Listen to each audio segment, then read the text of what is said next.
Hello guys, welcome back with a new vlog. දැන් වෙලාව 11:19යි. මම ඇත්තටම මම හිතන vlog එක මම කරන්නේ සති 7කින් 8කින් පස්සේ අන්තිම මම දැම්ම තායිලන්ඩ් වල මුවතයි ට්‍රේනින් vlog එකක්. ඊට අමතරව වැඩ පැත්ත ફોකස් කර vlog එකක් දැම්මේ ගොඩ කාලෙකින්. හැබැයි vlog එක බලන්නේ පළවෙනි viewer කෙනෙක් වශයෙන් මම නොදන්න කෙනෙක් නම් මම ඉන්නේ තාම මගේ companies දෙකක් startup build up කරන phase එක company එක තමයි Strength Camp Fit අද අනිත් company තමයි Accurate Co. Strength Camp Fit එක කරන්නේ අපි coaching personal training hub කියන අලුත්ම service business module එකක්. ඒක develop කරන ගමන් ඉන්නේ. And Accurate Co කියන්නේ personal branding සහ short form content marketing agency එකක්. අපි ලංකාවේ ගොඩක් entrepreneurs ලට ගොඩක් businesses වලට අපි short form content වලින් ඒගොල්ලන්ගේ brand එක එළියට දානවා. So දැන්ට team එක ඉන්නවා Strength Camp Fit එකේ coaches ලා ඔක්කොමත් එක්ක 6-7 දෙනෙක් සහ Accurate එකේ ඉන්නවා 11 දෙනෙක් වගේ. So totally 15ක් වගේ manage කරන මම ඉන්නේ. Strength Camp Fit එක මම තනියම කරන්නේ සහ Accurate එක මගේ හොඳ මෑලුව කුමෝත් කියන partner කෙනෙක් එක්ක කරගෙන පටන් ගත්ත දෙයක්. So basically ඒකයි. ඉතින් මගේ මේ vlog වල මම cover කරන්නේ ගොඩක්ම මගේ work BTS behind the scene කොහොමද මම journey එක යන්නේ මගේ හම් වෙන challenges සහ මගේ fitness journey එක ඒ ටික ඔක්කොම කතා කරන්න එක මම තියෙන්නේ. So සහ vlog කරන්නයි කියලා හුවොත් මම මේ vlog කරන්න ඇවිල්ලා මගේ journey එක මම තාම මම හිතන්නේ මම ඉන්නේ successful වෙන path එකේ මම දකින විදිහට. ඉතින් මේ path එකට යන ගමන් ඉන්නේ මම කියන්නේ මම successful entrepreneur කෙනෙක් කියලා. හැබැයි යන path එකේ ඉන්නේ යන path එකේ ඉන්න හින්දා මම document කරනවා. මොකද මම දන්නවා කවදා දවසක මම success වුණොත් මට ආපහු හැවිලා බලන්න පුළුවන් මොකද්ද මම මේ කරලා තියෙන දේවල් කියලා. අන්න ඒ හින්දා මම මේ document කරන්නේ startup entrepreneur කෙනෙක්ගේ day to day life එක. ඉතින් අපි බලමු කොහොමද මේ vlog එක වෙන්නේ යන්නේ කියලා. යමු මාත් එක්ක vlog එකට. 3, 4, 5, 6, 5. Here I'm Kay for a Strength Camp Fit meeting. So Strength Camp Fit එක අපි ජූන් ජූලයි වල පොඩි වෙනස් දෙයක්. ඒ කියන්නේ business scale කරන්න බලනවා. මේ scaling එකට මම mentorship එකක් ගන්න කෙනෙක්. fitness industry එකේ expert කෙනෙක්ගෙන් mentorship එකක් ගන්න ආවා. මට පුළුවන් නම් film කරන්න මම ආවේ මේ meeting එකට.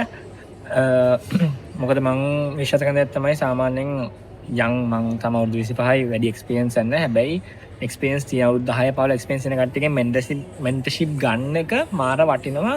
business එකක් හරි තමන්ව grow කරන scale කරන pace එකකින් ඉඳි. ඉතින් මම දැන් ඉන්නේ මේ meeting එකකට.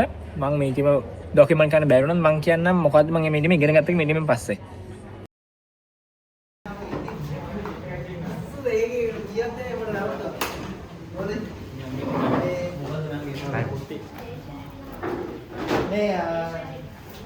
මේ කරලා අර වාම් වොෂ් එකක් ෆෙඩල් එක කරගෙන යන ගමන් මැෂින් එක. මේ මාස දෙක තුනයි ඒ ෆෙඩල් එක අපි ග්‍රෝ කරගෙන යනවා. ඩාඩ් එකෙන් තමාස් තුනක් යනවානේ.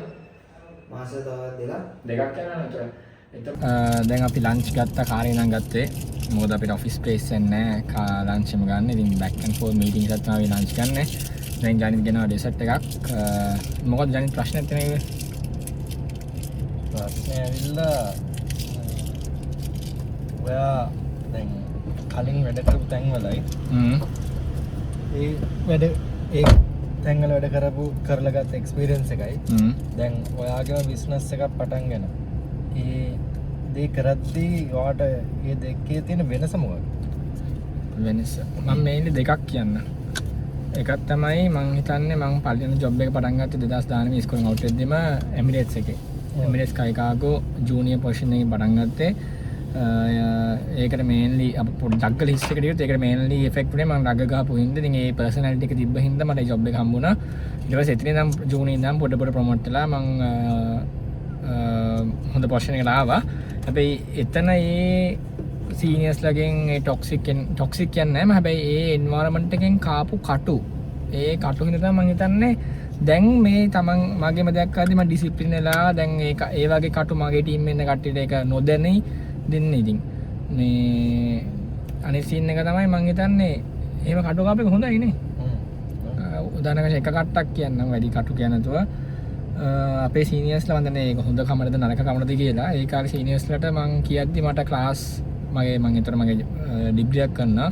මට හැමතිස්සෙම ලෙක්චර් සන්ඩේ තියනවා කියලා කියද්දි ඒත් සන්ඩේම වැඩ දානවා ඉතින්. මේ වරු ඉතින් යන්නේ මේ වගේ කටු කාපු හින්දා මම දැන් ඒකෙන් ඉගෙන ගත්ත හින්දා මම ඒ වගේ කටු මගේ ටීම් එකේ කට්ටියට දෙන්නෙත් නෑ. ඒක පළවෙනි එක. දෙවෙනි එක තමයි ඒ කටු කාපු හින්දා අපි ඩිසිප්ලින් වෙනවා. අර මෙන්ටර්ෂිප් මීටින් එක ඉවරයි. අතර මාර හලෝ. I'm මේ call එකේ ඉන්නේ මේ account manager එක්ක අපේ accurate එකේ. Sorry. So you want me to talk to me right now? It's logging also, so don't talk bullshit. What? I'm logging, so you cannot talk unwanted stuff. Jogging නෙවෙයි බං logging. Logging මොකටද? මේක අපේ account manager. මරුවේ අමාරු විතර. What is that? I am vlogging. vlog Vlogging. ah Yeah, so you're on the vlog now. Oh, come on, document උනා. අනිවාර්යෙන් දාන්න මම කක්ක කරනවා. You can't put it in this thing. පොඩි මම මොනවද දාශ කියන කතා කරන්නේ. Now this also I'm going to put anyways. Hey, don't do dirty work. No, not dirty work anyway. So she's like, no. Good, I'm always good. Okay, tell. Rest කරන්න කිව්වනේ doctor. Rest ඔක්කොම මොනවාද? Okay, tell what you Giant said you want to talk. Yeah, don't vlog that. This is not vlogging. After you vlog, I'll talk about something. No, this is vlogging. Okay, you want me to stop? So I came for another meeting with Finesse CEO.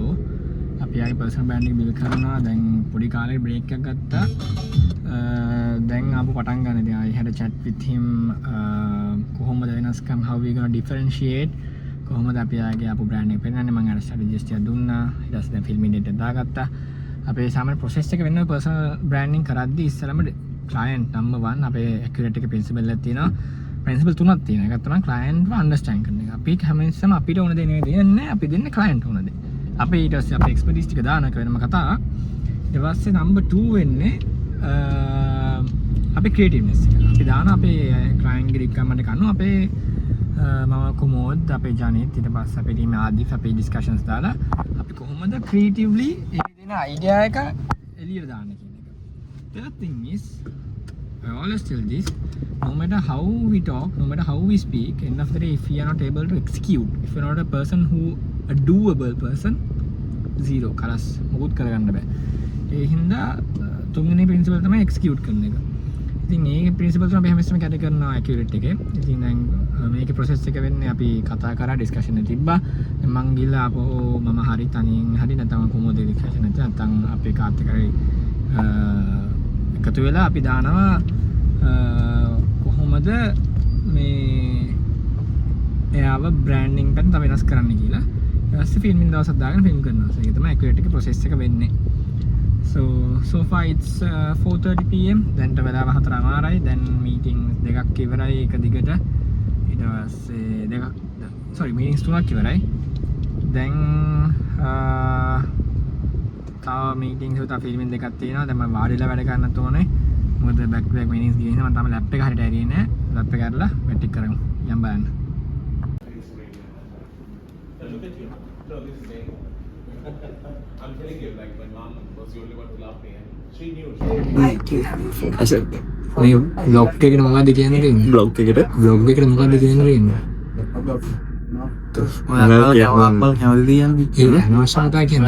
business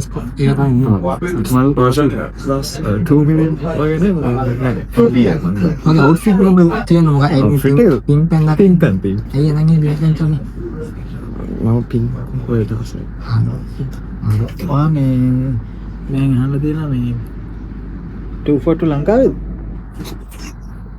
මොකක්ද දෙක දානවා මේ band එක ලංකාවේද මම දැක්ක ටෝ එකක් ගිහලා දෙනවා ඒක තමයි උවින් තමයි දනුගේ මේ one of the personal photographers අනිත් එක අර පොඩි කාට ෆෝමැට් කියන්නේ මෙයා තමයි දනුව සීන් එකට ගෙනාවේ ඉස්සර කාලේ දනුව ගහලා තියෙන ෆොටෝ නිකන් අර තුක අර 3GB ෆෝන් එකෙන් ගහලා වගේ මෙයා තමයි සීන් එක තමයි හදලා මේ අද්දෙන්නේ මේ අද්දෙන්නේ මේ අද්දෙන් ගහලා තිබුණ ෆොටෝ විතර නෙවෙයි දැන් මෙලා 8යි තම ඔන්ලයින් මීටින් එකක ඉන්නේ මේ ඉන්නේ ඇවිල්ලා අපේ වීක්ලි තියෙන එඩිටර්ස් ලගේ සෙෂන් මීටින් එකක්. ඒ කියන්නේ අපි හැමතිස්සම කියනවා වගේ අපි කොච්චර කන්ස ගෙනාව තරන්න අන්තිමට අපේ කන්ටෙන්ට් ක්වොලිටි එක කන්ටෙන්ට් ස්ටෑන්ඩඩ්ස් එක තිබ්බේ නැත්නම් වැඩක් නැතින. සෝ මේ අපේ creative head of editing team එක හැන්ඩල් කරන ආදිත් සෝ එයා මීටින් එකක් කරගෙන යනවා ඊටස්ලට සෙෂන් එකක් මම ජොයින් අහගෙන මොකද වෙන්නේ කියලා. සෝ මේ මීටින් මේ වෙලෙදි 8 මාරාව වෙනවා. මේ අස්තද කුමෝද අපි කුමෝද ළඟදී බ්ලොග් එක පෙන්නුවේ නැහැ. අපි කුමෝද ගහමු පොඩි ළඟදී මොකද වෙන්නේ කියලා. මොකද වෙන්නේ බ්ලොග් එකද? ළඟදී බ්ලොග් කරේ නෑ නේ. දැන් වැඩ කටයුතු මොකද වෙන්නේ? වැඩකට වෙන්නේ අමාරු කාලයක් තියලා සද්දයක් ඉදලා කොහමද යද්දා ක්ලයන්ට්ලා සැටිස්ෆයි. ඒක මම තාම කිව්වේ නෑ මොකද්ද මට උනේ කියලා මම. ඒක කිව්වන් පස්සේ බලන්න අමාරු සද්දයක් තුනක් විතරනේ සත් තුනක්. දෙකක් හරියට. විතර තිබ්බා. ක්ලයන්ට්ස්ලා ඔක්කොම කවුරුත් සැටිස්ෆැක්ෂන් එක අඩුවෙන් දෙන්න නැතුව ඔක්කොම බැලන්ස් කරගත්තා. ස්පෙෂල් ජානීත් අපේ සීනත් අනිත් ටීම් එක ඔක්කොමත් එක්ක මේ දැන් නම් මම කියන්නේ කලින් රෙකෝඩ් කරපු ක්ලයන්ට් කෙනෙක්ගේ ෆයිල්ස් ටික ඩ්‍රයිව් කියලා තියෙනවා ඩබල් චෙක් කරන ඩේට් එකට යවන්න කලින් මොකද ඩබල් චෙක් කරලා යවන්න ඕනි නැත්තම් බෑක් ඇන්ඩ් ෆෝත් යන නිසා ඉතින් ගිය අවුරුද්දේ වැඩිය මේ අවුරුද්දේ මොකද්ද වෙනස අපි ගිය අවුරුද්දේ වැඩිය මේ අවුරුද්දේ ස්ට්‍රක්චර්ඩ් වෙලා තියෙනවා ටීම් එක ලොකු වෙලා තියෙනවා කරන වැඩවල ක්වොලිටි වැඩි වෙලා තියෙනවා සහ ඉන්න ක්ලයන්ට්ස්ලා ලොකු ක්ලයන්ට්ස්ලා කියන්නේ ලොකු ක්ලයන්ට්ස්ලා කියන අපි කියන්නේ world famous franchise එතකොට world famous people ලංකාවේ ප්‍රසිද්ධ චරිත ඒ වගේ අපේ client base එක විලා තියෙනවා. අපි දැන් ඉතින් අර quality over the quantity approach එක තමයි ඉන්නේ කියන අපි දැන් කලිනුත් වා කියලා තිබ්බ හැමෝම අපි දැන් කරන්නේ නැහැ. කියන්නේ අපි එක ස්ටෑන්ඩඩ් එකක් තියෙන එක විදියට අපිට කොහොමද කියන්නේ නිකන් බෙන්ච්මාර්ක් එකක් තියාගෙන වැඩ කරන් යනවා ස්ට්‍රක්චර්ඩ් විදියට. ඔය ඊට අමතරව දැන් අපි ගොඩක්ම නම්බර්ස් ගැන බලනවානේ. ඒ කියන්නේ නම්බර්ස් කියන්න ඕනේ නැහැ. හැබැයි නම්බර්ස් වලට ගත්තොත් අපි ගොඩක් දැන් අපේ ප්‍රොෆිට් මාජින්ස් අපේ ස්කේලබිලිටි ගැන ගොඩක් හිතනවා. අපි ඉස්සර ඒක ගැන හිතුවේ නැහැ. ඉතින් අර මේක බලන්නේ පටන් ගන්න බිස්නස් එක පටන් ගන්න කෙනෙක් නම් මොකද්ද ඒක ගන්න කියන්න තියෙන නම්බර්ස් ගැන. කොච්චර වැදගත්ද නම්බර්ස් මේන්ටේන් කරන එක. ඉතින් අපේ ඇකියුරේට් එකේ සෙන් කැම් එක දෙකම අපි කරපු හොඳ දෙයක් තමයි කියන්නේ from the day one P&L එකක් එතකොට අපි බෑක් ස්ටේට්මන්ට් අපි චෙක් කරනවා. එතකොට clients ලගේ payments reminders දාලා තියෙනවා. ඒක ස්ට්‍රක්චර් එකක් තියෙනවා. දැන් ඉතින් අපිට invoice යවන්න invoice හදන්න වෙනම administrational කෙනෙක් ඉන්නවා. මුලදී මාවයක් මාළුවේ තමයි ඔක්කොම invoice හදන එකේ ඉඳන් හැමදේම කරේ. එතකොට client ගේ video recording editing ඔක්කොම අපි කරාට ඒ accounts පැත්ත අමතක කරන්න නැතුව ඒක structure වල විදියට කරන් ආපු නිසා අවුරුද්දෙන් කවුරු හරි hire කරත් from A to Z අපි දන්නවා මෙයාට job එක hand over කරලා එයාගෙන් හරියට ගන්න ඕනේ ඉතින්. ඉතින් අලුතෙන් පටන් ගන්න එක්කෙනෙක්ට කියන්න තියෙන්නේ ඔයාලට පළවෙනි අවුරුදු දෙක අමාරුයි. ඒතකොට ඔයාගේ different roles play කරන්න ඒවා වෙලාවක CEO කෙනෙක් ඔයාලා finance වෙලාවට HR ඔක්කොම manage කරන්න වෙයි. ඉතින් job එකක් කරනකොට entrepreneurship කෙනෙක් අමාරුයි. but අමාරුවට එක fun. ඉතින් කරන thrill එකෙන් කරගන්න පුළුවන් නම් අර numbers උත් එක්ක පොඩ දිනු වෙන්න පුළුවන්. ඉතින් එතකොට අර numbers දවසින් දවස දිනු වෙද්දී profit margins වැඩි වෙද්දී cost එක වැඩි කරන්න පුළුවන් වෙද්දී අපේ employees හරි benefits වැඩිපුර දෙන්න පුළුවන් වෙද්දී ඒගොල්ලන්ගේ feedback එකත් ඉතින් ඒක වෙන මාතලයක්. ඉතින් ඒක දවසින් දවස කරන් යන්න හිතනවා. අන්න ඒ තමයි ඉතින් අලුත්ම අප්ඩේට් එක වෙන්නේ ඇකියුරේට් එකේ. දැන් usually අපි මීටි මේ ඉන්නේ බලමු දැන් තව 9 එක මිනිමත් තියෙනවා. තාම confirm නැහැ. අපි බලමු යන විදිහට ඒක කොහොමද වෙන්නේ කියලා. හරි දැන් බ්ලොග් එක ඉවර කරන්න හදන්නේ. දැන් වෙලාව 11:20යි. මීටින්ග්ස් ටික ඉවර කරලා වැඩ ටික ඔක්කොම ඉවර කරලා ගෙදර ආවා. ඇත්තට මේ ඔයගොල්ලන් දැකලා thumbnail එක නැත්තම් headline එකේ මම දාලා තිබ්බා පැය 100ක් සම්බන්ධයෙන්. මතරක මේ අවුරුදු 2026 පටන් ගද්දි මගේ ගෝල් එක තිබ්බේ සතියකට පැය 100ක් වැඩ ගන්න. ඒක කිව්වොත් IQ උදාහරණයක් වශයෙන් සාමාන්‍ය මනුස්සයෙක් සතියකට පැය 168ක් තියෙනවා. ඉතින් මම බැලුවේ පැය 100ක් වැඩ කරලා සාමාන්‍ය මම නිදාගෙන පැය 5ක් විතර ඉස්සර ඒක මම දැන් එහෙම නිදාගන්න නැති ඊට වැඩි නිදාගන්න හේතුව මම කියන්නම්. සතියේ පැය 5ක් නිදා ගන්නවා කියන්නේ දවස් 7ක් කියන්නේ සතියේ පැය 35ක්. ඒතර පැය 100යි පැය 35යි පැය 135යි ඉතුරු පැය 30 තමයි මොන හරි ෆිට්නස් සම්බන්ධයෙන් මොන හරි හොඳ කරන්න ඉඳලා. හැබැයි රියලිස්ටික්ලි බැලුවොත් මගේ වර්කින් මොඩියුල් එක මගේ අපේ බිස්නස් මොඩියුල් එක බලද්දී පැය 100ක් රියලිස්ටික් නෑ. හැබැයි පැය 80ක් පැය 70ක කරන්න පුළුවන්. සහ ඊට අමතරව අර කුමෝත් මෙන්ෂන් කරා සති දෙකක් තනියෙන් ඇද්ද කියන සම්බන්ධයෙන්. ඇත්තම කිව්වොත් මම මාස 3ක් තිස්සේ ප්‍රෙප් වුණා අයර්න්මෑන් කියලා රේස් එකක්. ඒ කියන්නේ ට්‍රයැත්ලන් එකක්. ඒක ඉන්ටර්නැෂනල් මම ඒක ඉන්ඩිවිජුවල් පාටිසිපේෂන් එකකට ට්‍රේන් වෙවි හිටියේ. ඉතින් අන්තිම ජනවාරි පටන් ගත්ත මුල් කාලේ ඇවිල්ලා මම වැඩත් කරනවා දවසට පැය 10ක් 12ක් සහ ඊට අමතරව ට්‍රේනින් උත් කරනවා ස්විමින් සයික්ලින් මොකද නෝමල් ජිම් යනවා වගේ නෙමෙයි ඒක කතන්දරේ එම්බිරිම වෙනස්. එතකොට මම පැය නිදාගෙන පැය 5ක් පැය 4ක් ඒක හින්දා මගේ ඉමුනිටි සිස්ටම් එක වීක් වෙලා උණ හැදිලා මට ඩෙන්ගු හැදුනා. ඉතින් ඒකේ මම හොස්පිටලයිස් වෙලා සති දෙකක් වැඩ ගන්න නැතුව අන්තිමට අයර්න්මෑන් උත් කරන්න බැරි වුණා. ඉතින් එහෙම වෙලා මං හිතාගත්තේ තමයි අන්තිමට මොන දේ වුණත් රෙස්ට් එක කියන එක වටිනවා. මම ක්‍රිස් විලියම්ස්ගේ පොඩි කෝට් එකක් කියලා බ්ලොග් එක ඉවර ගන්නම්. ඔයාට රස්සාව නැති වුණොත් නැති වෙන රස්සාව, ඔයාට සල්ලි නැති වුණොත් නැති වෙන වගේ සල්ලි. හැබැයි ඔයාට හෙල්ත් එක නැති වුණොත් ඔයාට ඔක්කොම නැති වෙනවා. මේ සති දෙකේ මගේ ඇස් දෙක අයි ඕපන් එකක් දුන්නාම මම නිකන් ෆුල් බ්‍රේක් එකක් වැදුනා වගේ අන්ඩර්ස්ටෑන්ඩ් කරගත්ත මොන දේ වුණත් කොච්චර මාස් වැඩ කරත් රෙස්ට් එක කියන එක වටිනවා. සතියේ දෙකපාරක් හරි දෙපාරක් හරි ගන්නම ඕනේ. ඉතින් මේකෙන් අසින මෙච්චර මම ඉගෙන ගත්ත පාඩම මේක තමයි. හැබැයි වැඩ ටික කරගෙන යනවා. අයර්න්මෑන් එක මිස් වුණා මේ වන්ද මේ නෙක්ස්ට් එක කරන්න හදනවා. අපි තවත් බ්ලොග් එකකින් හම්බෙමු. අන්තිම මම ඩොකියුමන්ට් කරන්නේ හේතු දෙකක් මත. එකක් තමයි කවුරු හරි මගේ ජර්නි එක බලලා ඉන්ස්පයර් වෙනවා නම් ඒගොල්ලන්ට ඉන්ස්පයර් වෙන්න පුළුවන්. සයිට අමතරව මට මං කිව්වා වගේ මං තව අවුරුදු 2කින් 3කින් සක්සස් වුණොත් මට ඇවිල්ලා බලන්න දෙයක් තියෙන හින්දා. අපි ආපහු තව බ්ලොග් එකකින් හම්බෙමු.